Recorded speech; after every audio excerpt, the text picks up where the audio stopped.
ഈശോ മിശിഹായ്ക്ക് സ്തുതിയായിരിക്കട്ടെ. അപ്പസ്തോല പ്രവർത്തനങ്ങൾ 16-ാം അധ്യായം. തിമോഥെയോസ്. ദെർബെ, ലിസ്ത്ര എന്നീ സ്ഥലങ്ങളിൽ പൗലോസ് എത്തിച്ചേർന്നു.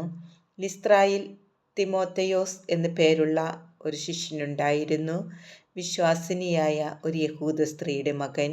എന്നാൽ അവൻ്റെ പിതാവ് ഗ്രീക്കുകാരനായിരുന്നു. ലിസ്ത്ര, ഇക്കോണിയം എന്നിവിടങ്ങളിലെ സഹോദരർക്ക് അവനെപ്പറ്റി നല്ല മതിപ്പുണ്ടായിരുന്നു. അവനെ തൻ്റെ കൂടെ കൊണ്ടുപോകുവാൻ പൗലോസ് തീരുമാനിച്ചു. ആ സ്ഥലങ്ങളിലുള്ള യഹൂദരെ പരിഗണിച്ച് പൗലോസ് അവന് പരിച്ഛേദന കർമ്മം നടത്തി. എന്തെന്നാൽ അവൻ്റെ പിതാവ് ഗ്രീക്കുകാരനാണെന്ന് അവരെല്ലാവരും അറിഞ്ഞിരുന്നു. ജെറുസലേമിൽ വച്ച് അപ്പസ്തോലന്മാരും ശ്രേഷ്ഠന്മാരും എടുത്ത തീരുമാനങ്ങൾ അനുസരിക്കണമെന്ന് അവർ നഗരങ്ങളിലൂടെ ചുറ്റി സഞ്ചരിക്കവേ അവിടെയുള്ളവരെ അറിയിച്ചു. തന്മൂലം സഭകൾ വിശ്വാസത്തിൽ ശക്തിപ്പെടുകയും അവരുടെ എണ്ണം അനുദിനം വർദ്ധിക്കുകയും ചെയ്തു. ത്രോവാസിലെ ദർശനം. ഏഷ്യയിൽ വചനം പ്രസംഗിക്കുന്നതിൽ നിന്ന് പരിശുദ്ധാത്മാവ് അവരെ പിന്തിരിപ്പിച്ചതുകൊണ്ട് അവർ ഫ്രീജിയ, ഗലാത്തിയ എന്നിവിടങ്ങളിലൂടെ യാത്ര ചെയ്തു. മീസിയായ്ക്ക് അടുത്തു വന്നപ്പോൾ ബിഥീനിയയിലേക്ക് പോകാൻ അവർ ആഗ്രഹിച്ചു. എങ്കിലും യേശുവിൻ്റെ ആത്മാവ് അതിനനുവദിച്ചില്ല. തന്മൂലം മീസിയ പിന്നിട്ട് അവർ ത്രോവാസിലേക്ക് പോയി. രാത്രിയിൽ പൗലോസിനൊരു ദർശനമുണ്ടായി. മെക്കദോനിയക്കാരനായ ഒരുവൻ അവൻ്റെ മുമ്പിൽ നിന്ന് ഇപ്രകാരം അഭ്യർത്ഥിച്ചു: മെക്കദോനിയയിലേക്ക് വന്ന് ഞങ്ങളെ സഹായിക്കുക. മെക്കദോനിയക്കാരെ സുവിശേഷം അറിയിക്കാൻ ദൈവം ഞങ്ങളെ വിളിച്ചിരിക്കുകയാണെന്നറിഞ്ഞ് അവന് ദർശനമുണ്ടായ ഉടനെ ഞങ്ങൾ അങ്ങോട്ട് പോകാൻ ഉദ്യമിച്ചു. ലീദിയായുടെ മാനസാന്തരം. ത്രോവാസിൽ നിന്ന് ഞങ്ങൾ കപ്പൽ കയറി നേരിട്ട് സമോത്രാക്കയിലേക്ക് യാത്ര ചെയ്തു. അടുത്ത ദിവസം നെയാപോളിസിലേക്കും അവിടെ നിന്ന് ഫിലിപ്പിയിലേക്കും പോയി.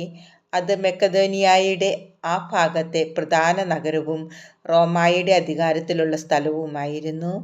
കുറേ ദിവസം ഞങ്ങൾ ആ നഗരത്തിൽ താമസിച്ചു. നഗര കവാടത്തിന് പുറത്ത് നദീതീരത്ത് ഒരു പ്രാർത്ഥനാ കേന്ദ്രമുണ്ടെന്ന് തോന്നിയതിനാൽ അവിടേക്ക് ഞങ്ങൾ പോയി. ആ സ്ഥലത്ത് വന്നുകൂടിയ സ്ത്രീകളോട് ഞങ്ങൾ അവിടെ ഇരുന്ന് സംസാരിച്ചു. ഞങ്ങളുടെ വാക്കുകൾ കേട്ടവരുടെ കൂട്ടത്തിൽ തിയത്തീറ പട്ടണത്തിൽ നിന്ന് വന്ന പട്ടുവിൽപ്പനക്കാരിയും ദൈവഭക്തയുമായ ലീദിയ എന്ന സ്ത്രീയുമുണ്ടായിരുന്നു. പൗലോസ് പറഞ്ഞ കാര്യങ്ങൾ സ്വീകരിക്കാൻ കർത്താവ് അവളുടെ ഹൃദയം തുറന്നു. കുടുംബസമേതം ജ്ഞാനസ്നാനം സ്വീകരിച്ച അവൾ ഞങ്ങളോട് പറഞ്ഞു: കർത്താവിൽ വിശ്വസിക്കുന്നവളായി എന്നെ നിങ്ങൾ പരിഗണിക്കുന്നെങ്കിൽ ഇന്ന് എൻ്റെ ഭവനത്തിൽ വന്ന് താമസിക്കാൻ ഞാൻ നിങ്ങളോട് അപേക്ഷിക്കുന്നു. ഞങ്ങൾ അവൾക്ക് വഴങ്ങി. പൗലോസ് കാരാഗൃഹത്തിൽ. ഞങ്ങൾ പ്രാർത്ഥനാ കേന്ദ്രത്തിലേക്ക് പോകുമ്പോൾ ഭാവി ഫലം പ്രവചിക്കുന്ന ആത്മാവ് ബാധിച്ച ഒരു അടിമ പെൺകുട്ടിയെ കണ്ടു. ഭാവി പ്രവചനം വഴി അവൾ തൻ്റെ യജമാനന്മാർക്ക് വളരെ ആദായമുണ്ടാക്കിയിരുന്നു. അവൾ പൗലോസിനെയും ഞങ്ങളുടെയും പിറകെ വന്ന് വിളിച്ചു പറഞ്ഞു: ഈ മനുഷ്യർ അത്യുന്നതനായ ദൈവത്തിൻ്റെ ദാസരാണ്. അവർ നിങ്ങളോട് രക്ഷയുടെ മാർഗം പ്രഘോഷിക്കുന്നു. പല ദിവസങ്ങൾ അവൾ ഇപ്രകാരം ചെയ്തു. പൗലോസിനെ ഇത് അസഹ്യപ്പെടുത്തി. അവൻ തിരിഞ്ഞ് അവളിലെ ആത്മാവിനോട് പറഞ്ഞു: അവളിൽ നിന്ന് പുറത്തു പോകാൻ യേശുക്രിസ്തുവിൻ്റെ നാമത്തിൽ നിന്നോട് ഞാൻ ആജ്ഞാപിക്കുന്നു. തൽക്ഷണം അത് പുറത്തുപോയി.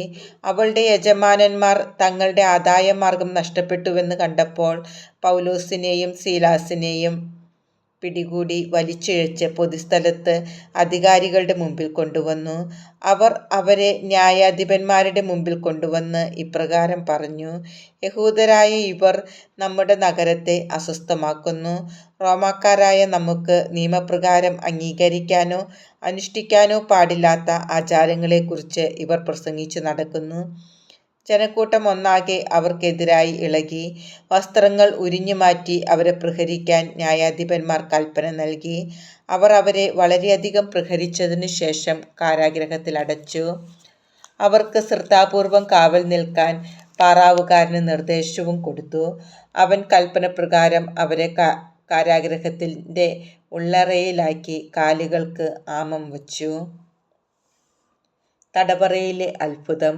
അർദ്ധരാത്രിയോടടുത്ത് പൗലോസും സീലാസും കീർത്തനം പാടി ദൈവത്തെ സ്തുതിക്കുകയായിരുന്നു. തടവുകാർ അത് കേട്ടുകൊണ്ടിരുന്നു. പെട്ടെന്ന് വലിയൊരു ഭൂകമ്പമുണ്ടായി.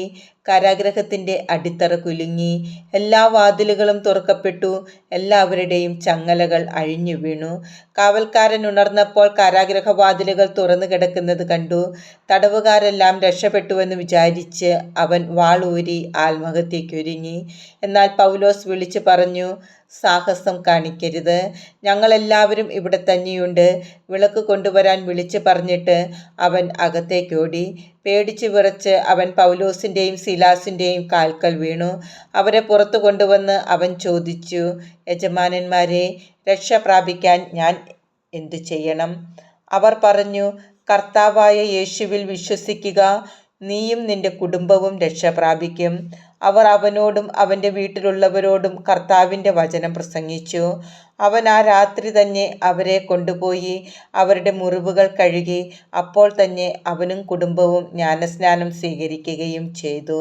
അവരെ വീട്ടിലേക്ക് കൂട്ടിക്കൊണ്ടുവന്ന് അവർക്ക് ഭക്ഷണം വിളമ്പി. ദൈവത്തിൽ വിശ്വസിച്ചതുകൊണ്ട് അവനും കുടുംബാംഗങ്ങളും അത്യധികം ആനന്ദിച്ചു.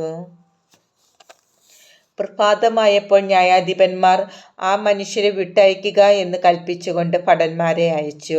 കാവൽക്കാരൻ ഈ വിവരം പൗലോസിനെ അറിയിച്ചു. ന്യായാധിപന്മാർ നിങ്ങളെ വിട്ടയക്കണമെന്ന് കൽപ്പിച്ചുകൊണ്ട് ആളയച്ചിരിക്കുന്നു. അതുകൊണ്ട് ഇപ്പോൾ നിങ്ങൾക്ക് സമാധാനത്തോടെ പോകാം. എന്നാൽ പൗലോസ് അവരോട് പറഞ്ഞു, റോമാ പൗരന്മാരായ ഞങ്ങളെ വിചാരണ ചെയ്ത് കുറ്റം വിധിക്കാതെ പരസ്യമായി പ്രഹരിച്ചതിന് ശേഷം കാരാഗൃഹത്തിലടച്ചു. ഇപ്പോൾ ഞങ്ങളെ അവർ രഹസ്യമായി വിട്ടയക്കുന്നുവോ? അത് പാടില്ല. അവർ തന്നെ വന്ന് ഞങ്ങളെ വിട്ടയക്കട്ടെ. ഭടന്മാർ ഈ വിവരം ന്യായാധിപന്മാരെ അറിയിച്ചു.